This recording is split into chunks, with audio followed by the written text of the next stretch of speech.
ये जो ड्राइवर अपने आप को बड़े वो समझते थे कि नहीं मोदी सरकार बहुत बढ़िया है, बहुत अच्छा मानती है, वो सारे के सारे अब सामने आ गई। केवल इतनी बात नहीं है, कानून क्यों लाया गया है, इसके पीछे बहुत गहरी साजिश है। ये कानून केवल सामने से दिख रहा है कि जो वो है ड्राइवर हैं उनको सजा देने के लिए। भाई ड्राइवर तो कौन है, आप भी ड्राइवर हो, ये सारे के सारे जितने पत्रकार बैठे, भैया मोटरसाइकिल पर आए हो ना, कार से आए हो ना, तो ड्राइवर तो तुम भी हो, मैं भी हूं। इस देश में मैं समझता हूं छोटे मोटे बच्चों को छोड़ के बाकी सारे लगभग लोग जो है मतलब ड्राइवर ही है। फायदे क्या हो सकते हैं, नुकसान क्या हो सकते हैं, उसके बाद में कानून लाना चाहिए। पर यह सरकार तो ऐसी है, नोटबंदी करती है और उसके बाद में लोग अपने ही पैसे के लिए सड़क पर बढ़ जाते हैं और सरकार दिन प्रतिदिन उनमें कानूनों में, उसमें नियमों में बदलाव करती है। कि ये सरकार जो एक कानून में संशोधन करके लेकर आई है, और वो है कि जो ड्राइवर होगा वो एक्सीडेंट अगर करेगा तो उसकी सजा 10 साल की होगी और 7 लाख रुपए जुर्माना होगा। सजा 10 साल की और 7 लाख रुपए जुर्माना। मैं एक बात बहुत सिंपल सी सीधी सी पूछना चाहता हूं इस सरकार से, क्या एक्सीडेंट कोई जान के करता है? अगर सामने कोई पक्षी आ जाए, कोई जानवर आ जाए, कोई इंसान आ जाए, वो भरसक कोशिश करता है कि किसी भी सूरत में उसको चोट ना लग जाए। और कई बार ऐसी स्थिति आती है कि उसमें वो खुद जो ड्राइवर है, उसमें बैठे हुए जो लोग गाड़ी में, वो बड़े भयानक हादसे का शिकार हो जाते हैं। मैं एक एक्सीडेंट को जानता हूं, ऐसे कितने ही हैं, पर मैं एक एक्सीडेंट का उदाहरण देता हूं। बीजेपी के ही एक एमपी रहे हैं, संगप्रिय गौतम, नाम भी लेता हूं। वो लखनऊ की तरफ जा रहे थे गाड़ी से, एम्बेसडर गाड़ी में ऐसे ही एक व्यक्ति को, साइकिल वाले को बचाते हुए उनकी गाड़ी एक गहरे उसमें पोखर में, जोहड़ जिसे बोलते हैं, पूल तालाब जिसे अंग्रेजी में और हिंदी में बोलते हैं, उसमें जाके गिरी। उनके परिवार के 4 लोगों की मौत हुई, 4 लोगों की, जिसमें उनका बेटा भी था। उनका बेटा, 4 लाशों का अंतिम संस्कार बुलंदशहर में हमने खुद, हम सब ने मिलकर वहां किया था। स्थिति क्या रही होगी आप इसका अंदाजा लगा। तो कोई भी जानबूझकर एक्सीडेंट नहीं करता, एक्सीडेंट हो जाता है। एक्सीडेंट यही तो नाम है, घटना, दुर्घटना हो जाता है। आप उसमें इतनी कड़ी सजा का प्रावधान कर रहे हो। अगर आपको लगता है कि इसकी जरूरत है और आप इसे रोकना चाहते कि कोई जानबूझ के ना करे, तो भी उसके लिए तो कानून पहले से ही है। अगर कोई व्यक्ति जानबूझकर एक्सीडेंट करता, चोट मारता है, तो नियत देखी जाती है, इंटेंशन कानून में, तो उसके लिए तो कानून है ऑलरेडी। अगर वो किसी की हत्या करता, कराया जाता है, बहुत से लोग एक्सीडेंट के माध्यम से मरवाते हैं लोगों को, उसके लिए तो कानून है। आप 302 में उसकी नियत है, क्योंकि जो वो सारा जो सवारी है, यानी जो गाड़ी है, वो हथियार के रूप में इस्तेमाल होगी ना, उसके लिए 302 का कानून है। आप ये जो ला रहे हैं, इससे बड़ा इस देश की जनता के साथ और मजाक हो नहीं सकता। पर मोदी सरकार का तो ये काम ही है, कोई नई बात थोड़ी है। ये जो ड्राइवर अपने आप को बड़े वो समझते थे कि नहीं मोदी सरकार बहुत बढ़िया है, बहुत अच्छा मानती है, वो सारे के सारे अब सामने आ गई। केवल इतनी बात नहीं है, कानून क्यों लाया गया है, इसके पीछे बहुत गहरी साजिश है। ये कानून केवल सामने से दिख रहा है कि जो वो है ड्राइवर हैं उनको सजा देने के लिए। भाई ड्राइवर तो कौन है, आप भी ड्राइवर हो, ये सारे के सारे जितने पत्रकार बैठे, भैया मोटरसाइकिल पर आए हो ना, कार से आए हो ना, तो ड्राइवर तो तुम भी हो, मैं भी हूं। इस देश में मैं समझता हूं छोटे मोटे बच्चों को छोड़ के बाकी सारे लगभग लोग जो है मतलब ड्राइवर ही है।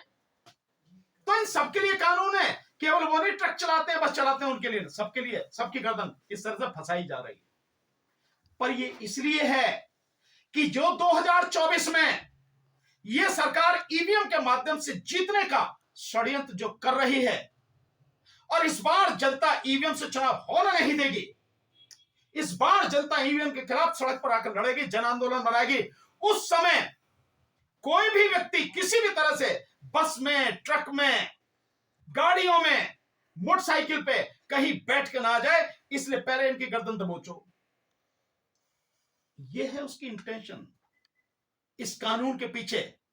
यह है कि जिस समय वो सत्ता में वापसी के लिए सारे हथकंडे अपनाएगी, तब किसी भी व्यक्ति को किसी भी तरह का वाहन उपलब्ध न हो जाए। यह है गहरी साजिश, इसलिए सारे के सारे काम किए जा रहे हैं। तो हम इसका पूरी तरह से विरोध करते हैं, और सभी ड्राइवर भाई हमारे, जो इस देश की आधी से ज्यादा आबादी है, वो ट्रक के ड्राइवर हो, बस के ड्राइवर हो, मेटाडोर के हो, छोटे हाथी के हो, कार के हो, मोटरसाइकिल के हो, स्कूटर के हो, कोई भी, हम उनके साथ में हैं, पूरी ताकत से उनके साथ में हैं। इस लड़ाई में हम कंधे से कंधा, कदम से कदम मिलाकर उनका साथ देंगे। और मैं समझता हूं इस विषय पे हमारे आदरणीय डीसी कपिल साहब जो हैं बहुत बढ़िया आपको जवाब देंगे, क्योंकि ट्रांसपोर्ट डिपार्टमेंट की, ट्रांसपोर्ट की एक लॉबी, जो लोग हैं, जो दिल्ली और एनसीआर में जबरदस्त तरीके से उनकी उपस्थिति है, आपके साथ आंदोलन में हमेशा रहे हैं, साथ रहे हैं, ये बहुत अच्छी तरह से जानते हैं। तो मैं चाहूंगा कि आदरणीय डीसी कपिल साहब इस विषय में अपनी बात रखें। वकील साहब, आपसे सवाल है मेरा। एक दो सवाल है साहब। जो मोदी जी ने ई रिक्शा बांटे थे, मोदी जी ने, उनसे भी बहुत लोग जो मरे हैं, क्या उन पे भी नियम लागू होगा? भाई ड्राइवर तो ड्राइवर ही है, कोई भी हो, लेकिन जहां तक अभी हमें नजर आ रहा है, पता नहीं उन पे लागू है या नहीं है। मैं समझता हूं आदरणीय डीसी कपिल साहब इस बात का जवाब और बाकी और सारा बहुत अच्छी तरह से सर, मेरा एक मिनट आदरणीय डीसी कपिल साहब, ट्रक ड्राइवर को लेकर जो सर सरकार की तरफ से मॉब लिंचिंग को लेकर फांसी का प्रावधान किया गया है, और जो ड्राइवर संघ है उनकी तरफ से कहा गया है कि ड्राइवर की मॉब लिंचिंग बढ़ेगी। तो अब क्या जो मॉब लिंचिंग होगी वो भी फांसी के दायरे में है? बिल्कुल नहीं होंगे। मॉब लिंचिंग कौन कर रहा है? बीजेपी और आरएसएस से जुड़े हुए लोग हैं। आप उनकी सारी देख लीजिए। गाय के नाम पे कौन मार रहा है? विश्व हिंदू परिषद के लोग, बजरंग दल के लोग, यही लोग मार रहे हैं ना गाय के नाम पर, यही लोग मार रहे हैं ना। तो मॉब लिंचिंग कौन कर रहा है? बीजेपी, आरएसएस, उनसे जुड़े हुए संगठन, उन्हीं से जुड़े हुए लोग हैं। और इसका जो है उन्होंने धंधा बना रखा है, धंधा कर रहे हैं वो लोग। वो लोग हैं, आपको दिखाने के लिए बना दिया कि उनके लिए कड़ा कानून है, फांसी की सजा। एक को भी कुछ नहीं, फांसी तो बहुत दूर की बात है, उन्हें अरेस्ट करना ढंग से तभी की बड़ी बात है। लेकिन सर ड्राइवर भी तो उसी श्रेणी में आएंगे। कौन? हाँ, ड्राइवर जरूर टांग दिए जाएंगे। अगर ड्राइवर भी उसी श्रेणी में आ रहे हैं ना, कि वो भी मॉब लिंचिंग कर रहे हैं, तो वो निश्चित रूप से टांग दिए जाएंगे। रही इसकी बात, मॉब लिंचिंग बड़े आराम से रुक सकती है, इसके लिए किसी कानून की जरूरत नहीं है।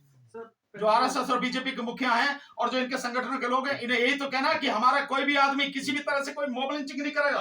सर पेट्रोल मॉब लिंचिंग में कौन मारा गया? मॉब लिंचिंग में अधिकतर मुसलमान मारे गए। सर अलग अलग जगहों पे जो प्रदर्शन हो रहे हैं, महाराष्ट्र, यूपी, गाजियाबाद, तमाम जगहों पर पेट्रोल की जो है खपत, मतलब पेट्रोल कम पड़ गए हैं तमाम जगहों पर 50% तक, और गृह मंत्रालय इस पे नजर रख रहा है इस पूरी घटना को लेकर, क्या कहेंगे? भैया किसी पे नजर नहीं है उनकी।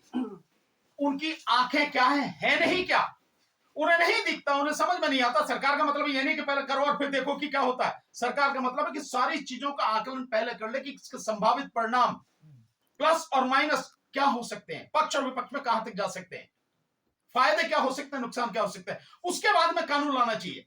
पर यह सरकार तो ऐसी है, नोटबंदी करती है और उसके बाद में लोग अपने ही पैसे के लिए सड़क पर बढ़ जाते हैं, और सरकार दिन प्रतिदिन उनमें कानूनों में, उसमें नियमों में बदलाव करती है। ऐसी जीएसटी लाती है और जीएसटी में हजारों तरह के उसमें बदलाव कर दिए गए, बावजूद उसके आज भी ठीक से नहीं वो सारी चीजें आ रही काबू में। ये सरकार।